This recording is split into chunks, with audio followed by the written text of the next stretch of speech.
Alam mo ba na hindi lahat ng malalaswang gawain ay nabibilang sa kaso ng rape? Ayon sa Revised Penal Code number 336 sa Batas ng Pilipinas, hindi lahat ng malalaswang gawain ay nabibilang sa kaso ng rape.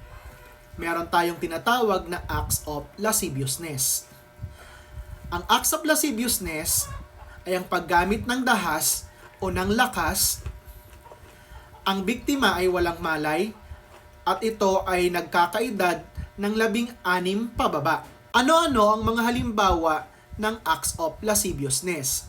Dito pumapasok ang mga gawain tulad ng paghipo sa masiselang bahagi ng katawan ng isang tao, ang paghalik ng may malisya, at ang paghawak sa mga private parts ng isang minor de edad. Ayon sa batas ng Pilipinas, ang parusa para sa acts of lasciviousness ay ang mga sumusunod: presyon koreksyonal o ang pagkakakulong.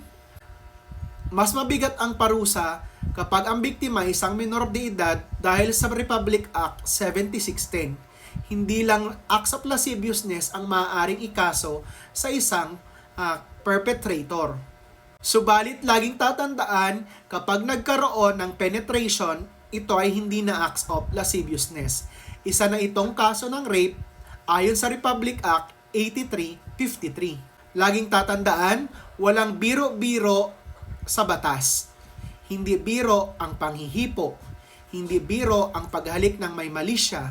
Tandaan, ang consent ay mahalaga para hindi ka mapatawan ng kaukulang parusa.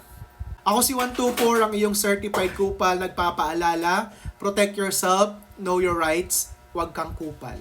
Bro, kupal thoughts, masakit pero may saysay. Tinutulungan ko kahit minsan mahirap tanggap.